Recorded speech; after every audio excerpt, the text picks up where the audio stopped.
Will remain an important trading partner, but obviously there are also some issues like level playing field issues with China that we have to address. One concern that everybody shares is the possible trade diversion from China and other countries into the EU. What safeguard measures should be taken? What sectors are the most vulnerable ones?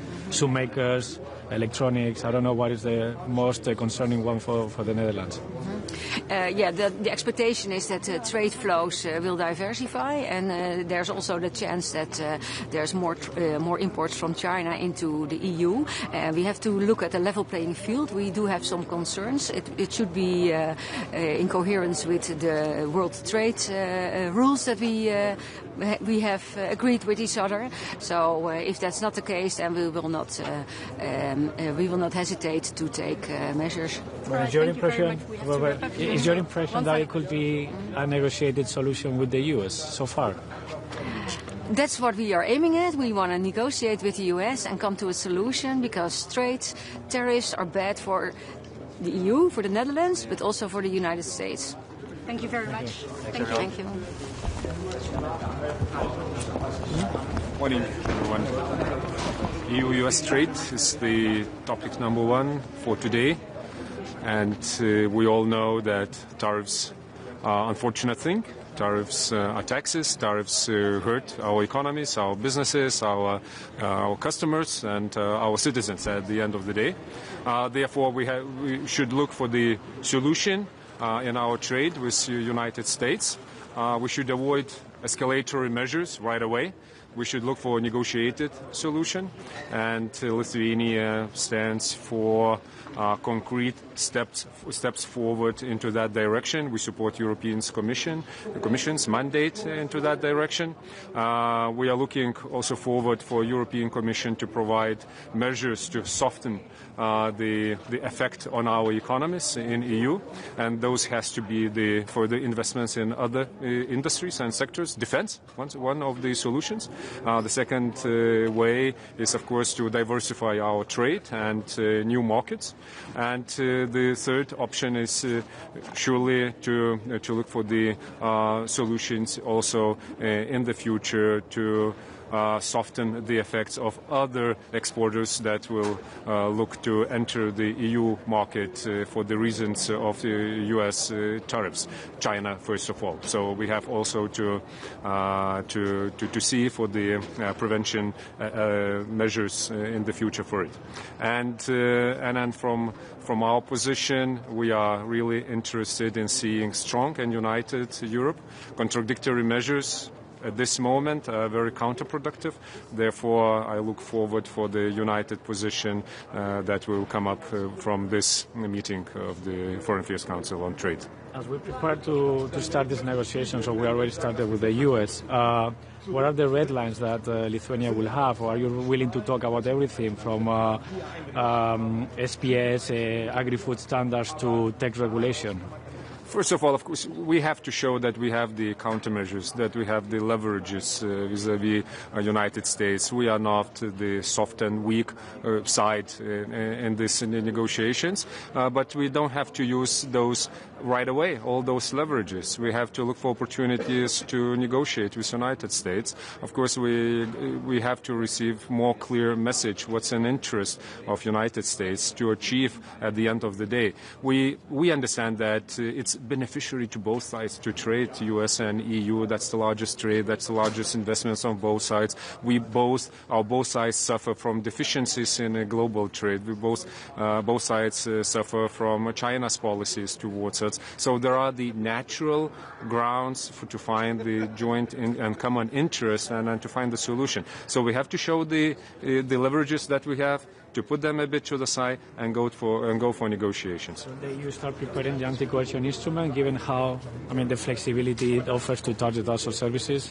We know that we have it, and United States know that EU has ACI as an instrument, but we don't have to use it right now. We should keep it as an option, because I doubt that the very reasons would be right away. How it was created, ACI how it was created, and Lithuania was one of the reasons why it was created, because of the economic coercive measures coming from China. So we have to keep it, but don't rush to use it.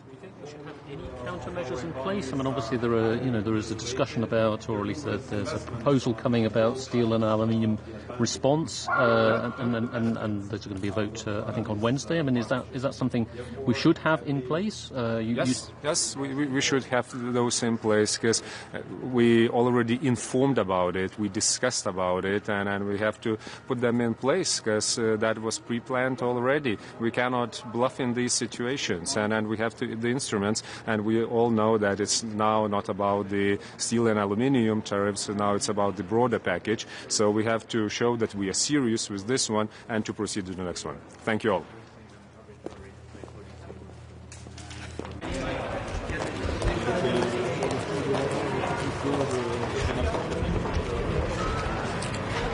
Okay, good morning. Great to be here in Luxembourg. Our focus is today to discuss EU and US trade relations. We Finland find the US a very important trade partner. It's among our top 3 trading partners, and we would like to see, of course, transatlantic trade to grow. So we are ready to discuss the solutions, and we'd like to see a constructive discussion between EU and US to find solutions to current tariff problems, and it's important for European Union to stay united now and defend its interest. Thank you.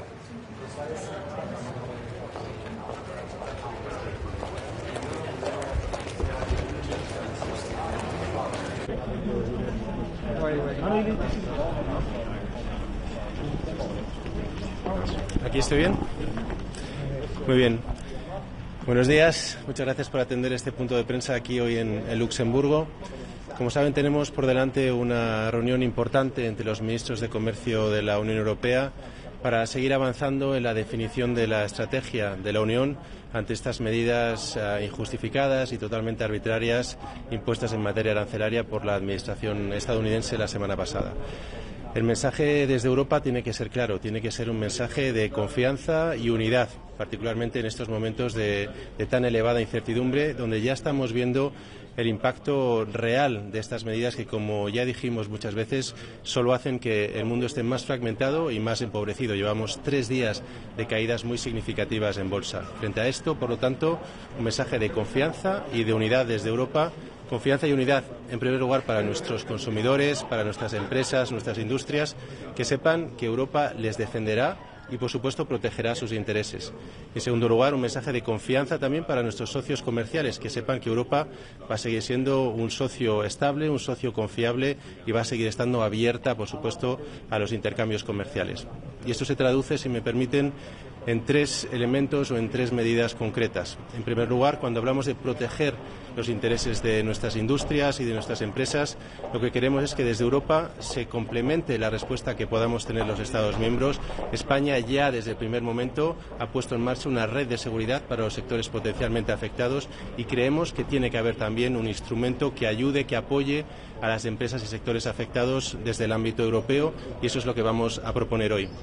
Además de esto, decía también confianza para nuestros socios. Desde Europa tenemos que seguir avanzando hacia la consecución de, por supuesto, acuerdos comerciales con cada vez más socios estratégicos. En este caso, corresponde a corto plazo ratificar ese importantísimo acuerdo con Mercosur. Y luego, por último, con respecto a Estados Unidos, tenemos que seguir manteniendo ese mensaje de mano tendida, mano abierta, a finalizar unas negociaciones que son buenas, que serían buenas para todos, puesto que, como sabemos, tenemos muchísimo que proteger. Es la relación comercial y económica más importante del mundo, y desde Europa queremos seguir demostrando que estamos abiertos al diálogo, a llegar a una solución negociada y justa. Dicho esto, hacen falta 2 para llegar a un acuerdo, y desde Europa también es importante mandar el mensaje de que estamos preparados, como decía antes, para proteger a nuestros consumidores y a nuestras industrias, y tenemos las herramientas necesarias para hacerlo. Y quedo a vuestra disposición. Habla de ayuda, de un plan de ayuda que debe complementar la Unión Europea. ¿No crees que eso puede traducirse en una subvención indirecta a los propios aranceles de Estados Unidos?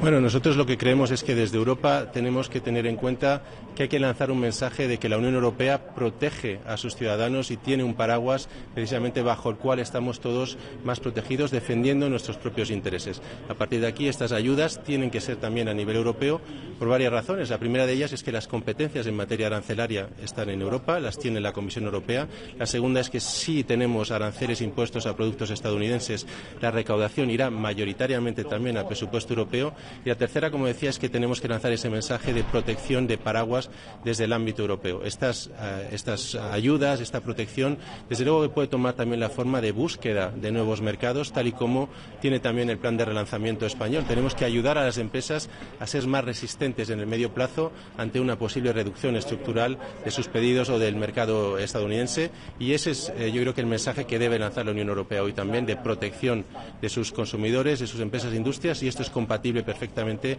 con ir avanzando a tener sectores cada vez más resilientes, buscando mercados alternativos. En este caso hablábamos de Mercosur, pero también esa iniciativa, ese empuje de ir hacia los mercados asiáticos que está liderando la Unión Europea, la Comisión, pero que también desde España estamos promoviendo, por ejemplo, con la visita del presidente a China esta misma semana. ¿Cómo se consigue el equilibrio entre no escalar esta guerra comercial y a la vez proteger los intereses europeos? Bueno, en primer lugar, tenemos que dejar muy claro que Europa no quiere este conflicto comercial y que solo estamos respondiendo a medidas injustificadas y totalmente arbitrarias que se han puesto sobre la mesa. Además, nuestra respuesta siempre será justa y proporcionada. Ese es el elemento esencial por el cual tenemos que empezar esta discusión. Ese es el punto inicial, y a partir de aquí hay que encontrar el equilibrio, efectivamente, para transmitir un mensaje que nosotros no queremos escalar ningún conflicto y que solo estamos respondiendo, y a la vez que esa respuesta, como bien dice, no impacte o impacte de manera mínima a nuestros sectores, a nuestras industrias. Por ejemplo, a la hora de imponer aranceles a productos estadounidenses, que no impacte a nuestros productores, en particular si no tienen capacidad de diversificar esas importaciones. Cuando hablas de ratificar Mercosur en el corto plazo, ¿eso cuándo es? O sea, ¿el corto plazo qué es exactamente? Bueno, nosotros esperamos, aquí evidentemente los plazos tendremos que ir viendo, pero esperamos que la situación actual esté desde luego siendo un acicate para que todos entendamos que tenemos que ir lo más rápido posible en esa ratificación de Mercosur. Por darles un ejemplo, dos de los sectores que pueden verse más afectados por los aranceles en España son el sector del vino o del aceite de oliva, y para nosotros la apertura de un mercado como Mercosur puede llegar a suponer hasta un 40 o 50% de incremento de exportaciones para estos dos sectores. De ahí de nuevo la importancia de ir avanzando. En cuanto a plazos, nosotros creemos que es deseable que la propuesta ya para empezar a ratificar, a empezar a negociar la ratificación por parte de la Comisión esté sobre la mesa antes de las vacaciones de verano, y que antes de final de año este acuerdo pueda estar, esperemos, ya ratificado. Ministro, esta semana se va a cerrar también en principio la primera lista de productos estadounidenses El vicepresidente Sirrone ha dicho que podría quedar fuera de esa lista el bourbon. No sé si España también está de acuerdo en que quede fuera de esa lista o tiene alguna petición. Bueno, de nuevo, nosotros hemos trasladado a la Comisión Europea nuestras peticiones específicas de productos que creemos que no son fácilmente sustituibles por industrias españolas, para que, como decía antes, minimicemos el impacto de estos aranceles para nuestros productores y para nuestras industrias. Yo creo que es precipitado hablar de cuál será la lista final. Tenemos que seguir avanzando estos días para cerrarla definitivamente, pero de nuevo tenemos que ser inteligentes y tener una estrategia que minimice el impacto sobre nuestras industrias y que mande un mensaje muy claro de que no queremos una escalada en términos del conflicto. Ministro, hablando del viaje de este señor presidente a China, ¿no es un tanto contradictorio que la Unión Europea defina a China como un riesgo, un peligro, y el presidente intente abrir esos nuevos lazos económicos y comerciales? Bueno, yo creo que estamos todos, además, en el caso de China, teniendo un mensaje muy claro, y es que somos conscientes de que tiene que ser un socio estratégico hacia adelante, pero esto es independiente de la situación actual con respecto a Estados Unidos. Desde España, de hecho, llevamos ya varios años empujando por reforzar esta relación, entre otras cosas porque nos ayuda a abrir un mercado importantísimo y además es una fuente potencial de inversiones en nuestro continente, en nuestros países, y yo creo que este mensaje que España viene liderando, el propio presidente, está siendo cada vez más aceptado y cada vez más compartido por parte del resto de Estados miembros. Ministro, habla de mano tendida, ¿ven algún signo de parte de la Casa Blanca de que sí que ahora sí están abiertos a negociar, y mano tendida hasta cuándo?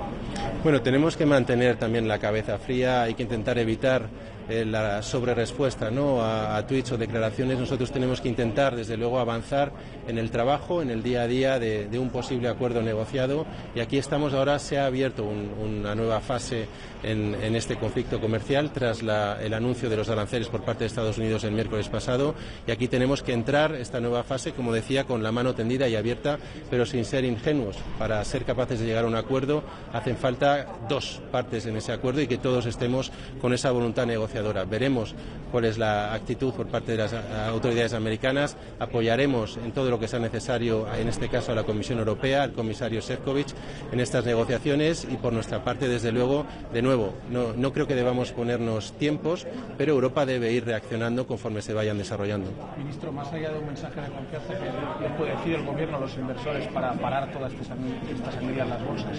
Bueno, de nuevo, yo creo que aquí precisamente estamos en una situación de una enorme incertidumbre, con además yo creo que una interpretación por parte de todos los actores internacionales de que estas medidas van a tener un impacto muy negativo para la economía mundial.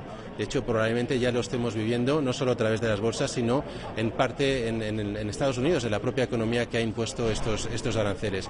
Y para esto, o para contrarrestar en la medida de lo posible esto, desde Europa tenemos que afianzar ese mensaje de confianza, de tranquilidad, de que Europa va a seguir siendo un socio que se va a mantener abierto a acuerdos y a intercambios con nuestros principales socios estratégicos, y dar también un mensaje de confianza a nuestros productores, a nuestras industrias y a nuestros trabajadores, de que vamos a estar apoyándoles para que no sufran las consecuencias de este conflicto comercial. Ministro, ¿cree que la caída de las bolsas haga recapacitar, plantear algún cambio en la estrategia de la que está hablando?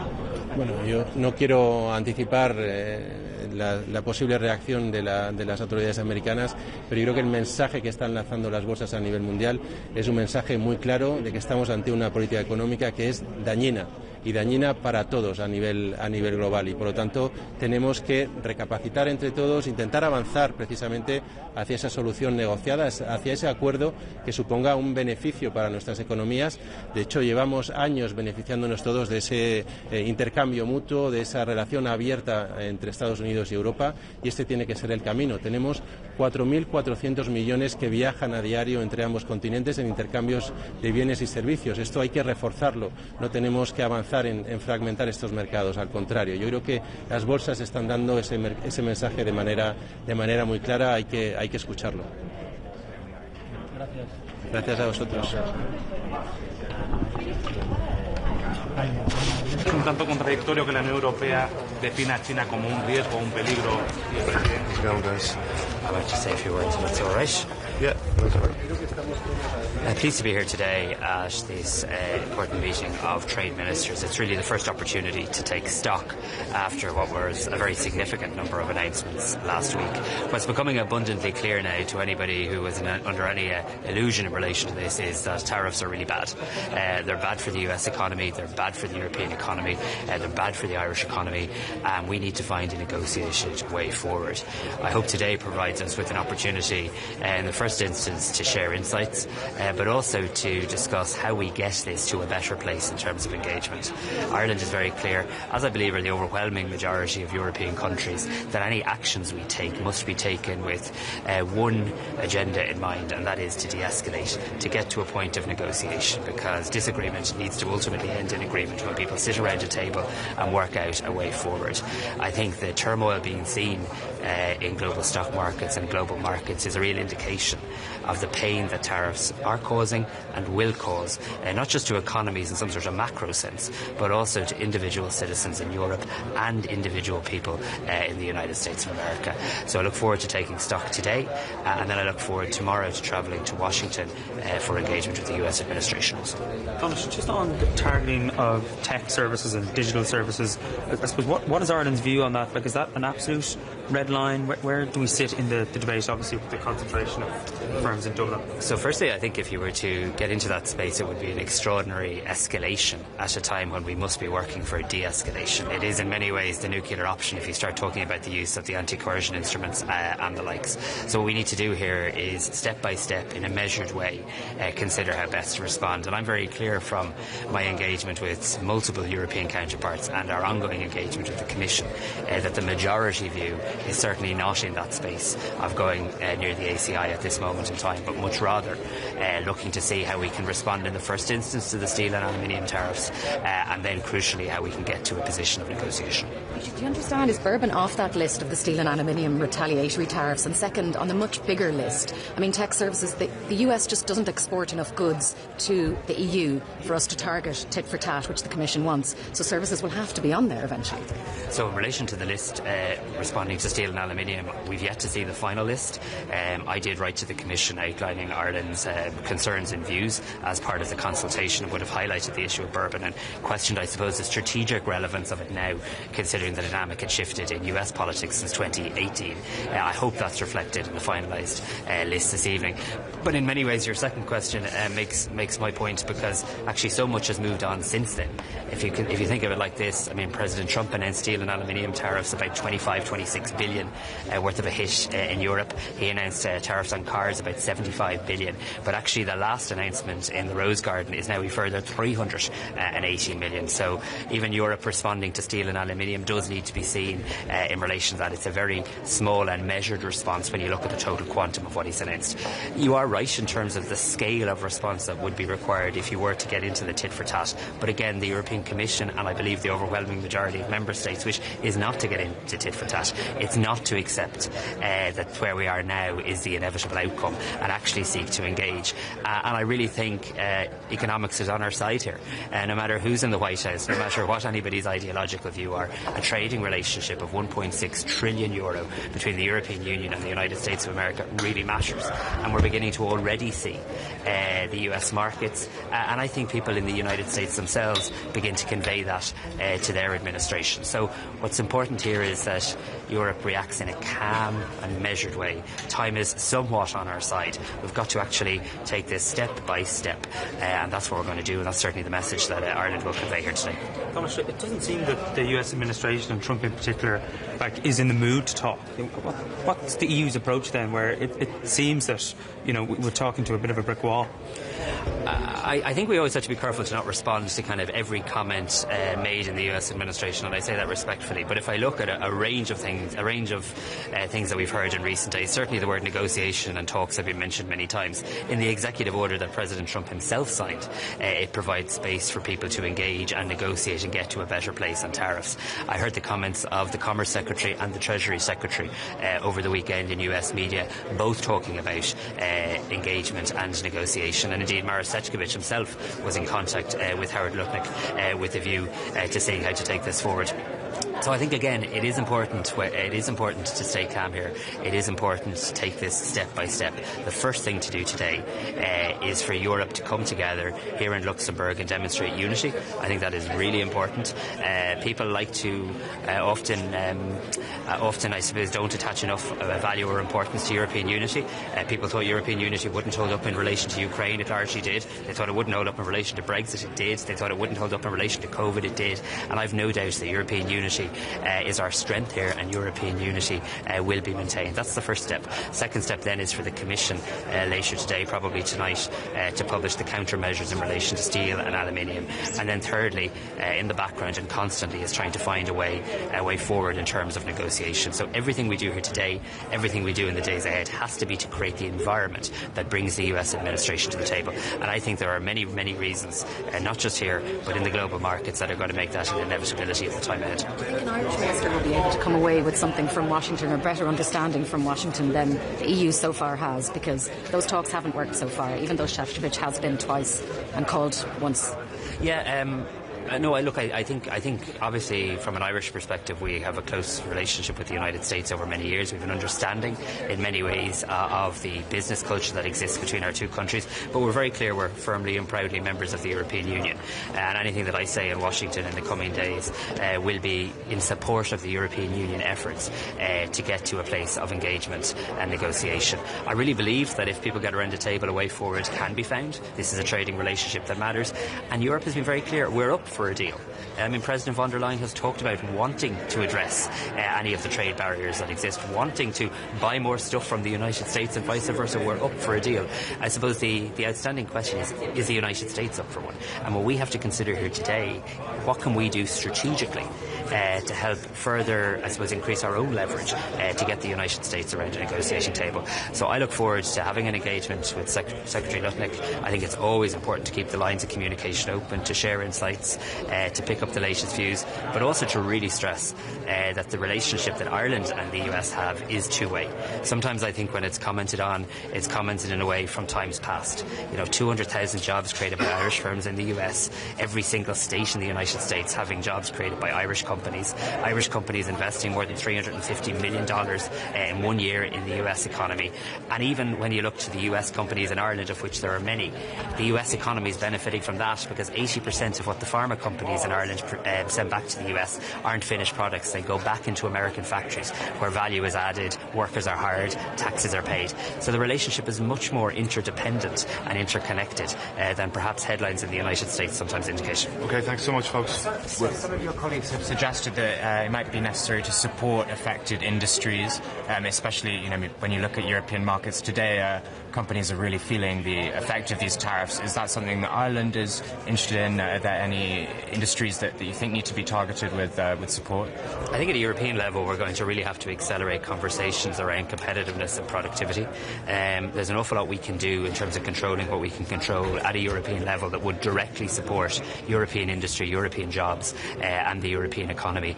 If there's a need to support individual sectors as we go through this global financial challenge and the economic turmoil that President Trump's announcements have caused, Ireland certainly will always keep that under review. We've a proud track record in our country of supporting business, supporting enterprise. But I want to say this, and I say this to businesses in Ireland, and I think businesses right across Europe. There is no scheme that any government that can devise that would be better than trying to mitigate the damage of tariffs, and that's where the focus has to be in the here and now. Okay, thanks very much. We'll see you later. Cheers.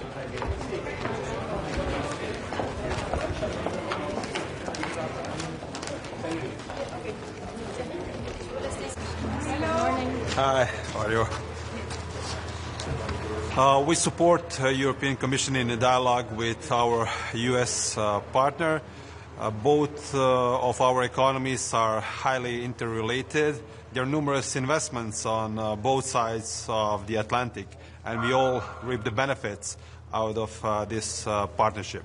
Therefore, I believe that we should invest more into this relationship on both sides. Thank you. Good morning. Good morning. This FAC is very important today here in Luxembourg. In this context, very troubled, of course, because of a very aggressive and arbitrary trade policy from Donald Trump and the United States. In this context, French position has been very clear. We are against any trade war, neither with the United States nor with any other country, and we do always prefer cooperation to confrontation.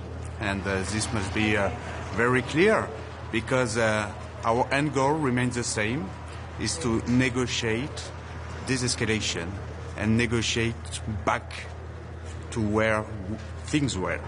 And if it's not possible, of course, the European Union must react firmly and must react proportionately. This is what we're going to talk about the transatlantic relation, but we need one condition to be credible and to showcase that Europe can be a genuine strength, is to remain united, that the European members remain united in this period.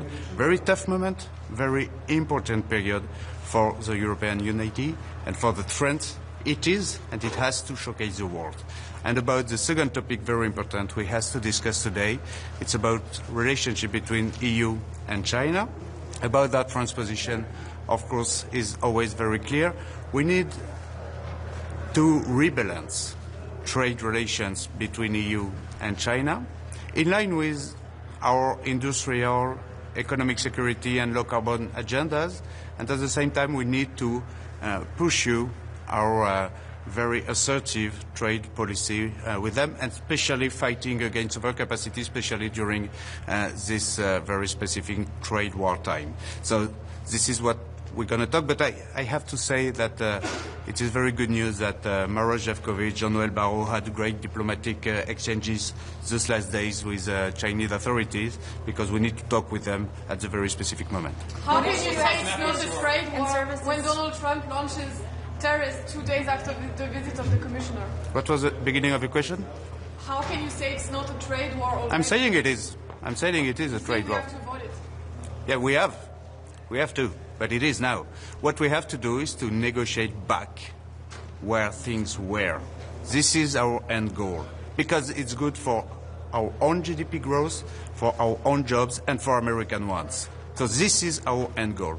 I would never say that we have to pursue an agenda of escalating the situation. And do you see China becoming a more significant economic partner with the European Union in view of what's happening with global trade right now? And then the second question is, you talked about endgame. We talked about how flawed the calculations are for the tariffs that are coming from the White House. But in reality, what is Donald Trump's endgame when the rest of the world is saying that this is not good? Right. For the second question, I think it's not for me. I think it's for him. But for the first one, yes. But we have an agenda with China. We have an open business agenda.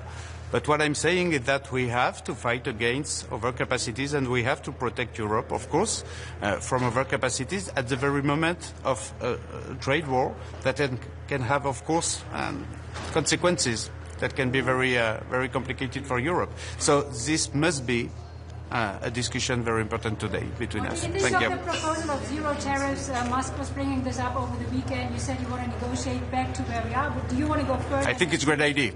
Good idea. Yeah. Les contre-mesures que la Commission propose en termes de contenu et en termes de calendrier, celles qui vont arriver dans les prochaines semaines, est-ce que les modèles... Sur le calendrier? Calendrier, sur le contenu, la liste des produits ciblés. Et je crois qu'il faut tout mettre sur la table et absolument rien exclure. Le calendrier, vous l'avez compris, se fait en 2 temps. D'abord sur la réponse suite aux tarifs sur l'acier et l'aluminium, qui est effectivement prévu sur une dizaine de jours. Et puis nous avons jusqu'à la fin du mois pour proposer une réponse complète et une réponse de deuxième niveau par rapport à ces tarifs dits réciproques. Et donc là-dessus, je pense qu'il ne faut n'exclure aucune option sur les biens, sur les services, quelle que soit la façon de l'aborder, et ouvrir la boîte à outils européenne qui est très complète et qui peut être extrêmement agressive également en retour. Je pense évidemment à l'instrument anti-coercition. Vous pouvez expliquer ce que la France amène aujourd'hui à la table? Quelle est l'idée de la France et qu'est-ce que vous apportez aujourd'hui avec vous? Et la position de la France, encore une fois, c'est d'abord de tout faire pour préférer la coopération, la négociation à l'escalade et à la confrontation. Là-dessus, il faut que les choses soient très claires. Personne n'a à gagner à continuer sur cette voie-là. Évidemment pas les États-Unis eux-mêmes, mais l'Europe non plus et les autres zones du monde non plus. Si, pour parvenir à cela, il faut que l'on montre ce qu'on est capable de faire en termes de riposte, alors l'Europe doit savoir le faire. C'est ça la position de la France, avec toutes les options sur la table, sans oublier, ce que je disais tout à l'heure, sans oublier de savoir protéger aussi notre propre continent des conséquences des détournements de routes commerciales qui pourraient avoir lieu suite à cette guerre commerciale. Je pense bien sûr aux surcapacités asiatiques et notamment chinoises. On va en parler justement aujourd'hui.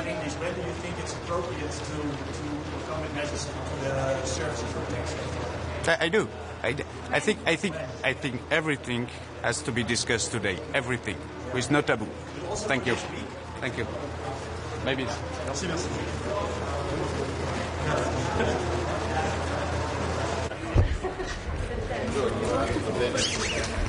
Buongiorno a tutti. Buongiorno. Com'è? Fa freddo? Però c'è il sole. Sì, però c'è il sole. Bene. Ministro, cosa si aspetta da questa riunione? Io credo che si debba lavorare per evitare assolutamente una guerra commerciale, perché sarebbe esiziale per gli Stati Uniti e esiziale anche per le nostre imprese. Noi dobbiamo proteggere le nostre esportazioni, dobbiamo proteggere il nostro sistema industriale, quindi dobbiamo trattare con gli Stati Uniti. Lo deve fare l'Europa unita, l'Italia quindi sosterrà tutte le iniziative del commissario Šefčovič, nel quale riponiamo grande fiducia, per cercare di trovare un accordo l'ideale sarebbe zero tariffe, zero tariffe. La via intermedia potrebbe essere la riduzione dei tassi del 10% da parte americana. Certo, una trattativa che dobbiamo fare sempre a schiena dritta. Con un'Europa unita l'Italia pensa che si possa lavorare anche forse con una dilazione delle posizioni della reazione da parte europea, c'è una lista congelata, noi lavoreremo comunque perché la lista non sia perniciosa per le nostre imprese, cioè dazi su prodotti che provano una reazione da parte americana. I mercati vedete come stanno reagendo, quindi c'è un momento importante dove dobbiamo dimostrare grande equilibrio, grande serietà, evitare reazioni scomposte che provocherebbero danni non solo al commercio americano ma anche al commercio italiano ed europeo. Quindi grande equilibrio, voglia di lavorare insieme all'Unione Europea, quindi non prenderemo nessun atteggiamento che sarà in contrasto con l'Unione Europea, ma daremo il nostro contributo di equilibrio e di assoluta contrarietà a una guerra dei dazi. Trattativa schiena dritta. Non bisogna essere in due per trattare. Certo, la trattativa però è aperta perché c'è il commissario Šefčovič ha già avviato una interlocuzione con gli Stati Uniti, mi pare che un dialogo che non si è interrotto. Noi dobbiamo andare avanti, ripeto, con la schiena dritta ma cercando sempre e comunque una trattativa. Io mi auguro che anche la missione che ci sarà nelle prossime settimane del Presidente del Consiglio possa essere utile. Tutti quanti noi dobbiamo, come Stati membri, convincere gli Stati Uniti ad avere una posizione dialogante e poi naturalmente la trattativa la fa la Commissione Europea. Quindi lavoriamo in sintonia. Ci sono dei segnali da parte americana che vogliono trattare? Ma qualche segnale di dialogo anche durante il colloquio lungo della scorsa settimana del commissario Šefčovič è arrivato da parte statunitense, quindi noi dobbiamo incrementare, sostenere, rafforzare questi tentativi facendo capire agli americani che vogliamo discutere e trattare. Non significa piegare la testa, tutt'altro, significa stare, ripeto, a schiena dritta ma per cercare di trovare una soluzione che sia utile alle nostre imprese.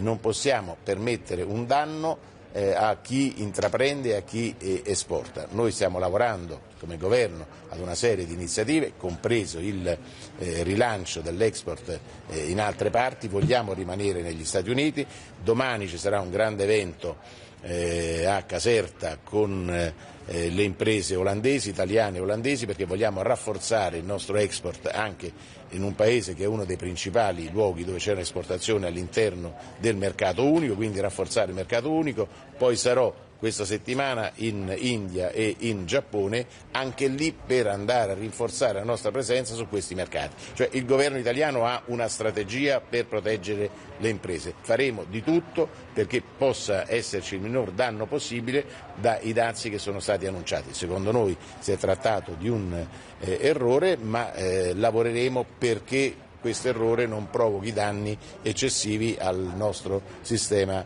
imprenditoriale. Quindi anche facendoci portatori di idee positive all'interno dell'Unione Europea, valuteremo quali saranno le migliori. Stasera ci sarà una riunione anche a Palazzo Chigi tra noi ministri competenti per materia con il Presidente del Consiglio, quindi valuteremo tutte le iniziative più idonee per sostenere il mondo imprenditoriale che da domani pomeriggio cominceremo ad ascoltare e incontrare per vedere cosa chiedono loro a noi. Contemporaneamente però lavoriamo, va avanti il piano d'azione del Ministero degli Esteri e del Commercio Internazionale, dicevo già domani ci sarà il primo evento con gli olandesi, con il ministro degli esteri olandesi nella reggia di Caserta, quindi noi siamo mobilitati, stiamo al lavoro, non facciamo chiacchiere, ci occupiamo piuttosto che preoccuparsi, perché preoccuparsi serve a poco, occuparsi invece è il modo migliore per tutelare il nostro sistema imprenditoriale e la nostra economia.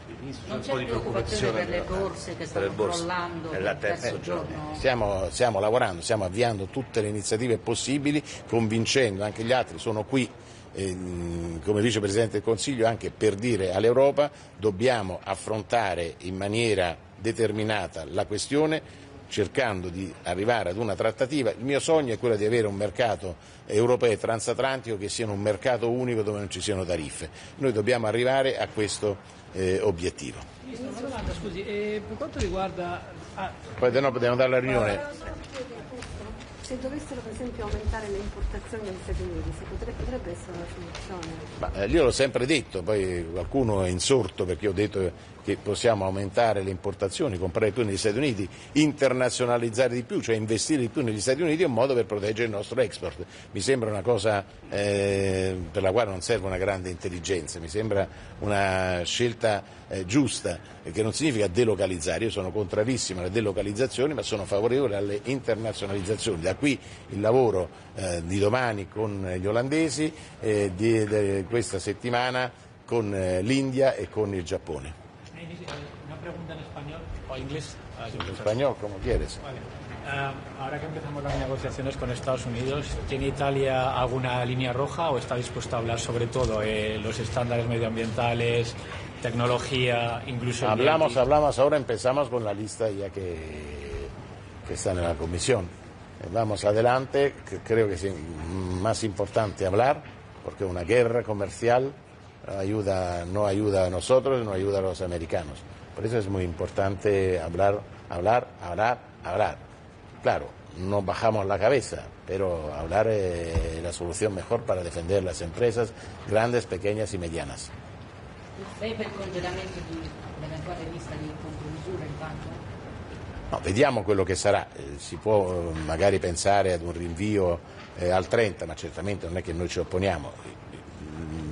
Sosterremo il commissario Šefčovič, questo è chiaro, vediamo se si può rinviare di qualche settimana in modo che ci sia più tempo per il dialogo, ma questa lista è una lista già congelata, quindi non è una reazione, è una reazione di posizione, direi, quindi un segnale per dire noi siamo qui, difendiamo le nostre imprese, ma siamo sempre pronti a discutere, che è la cosa secondo me fondamentale per tutelare l'economia in generale, l'economia occidentale. Dobbiamo essere certi che comunque l'Europa non si dividerà, noi lavoreremo per tenere unita l'Europa in questo momento così complicato, quindi la posizione italiana è molto chiara, daremo il nostro contributo, diremo quello che pensiamo, ma non faremo nessun atto che possa mettere in difficoltà il commissario Šefčovič, nel quale noi riponiamo la massima fiducia. Vado perché se no non partecipo alla riunione.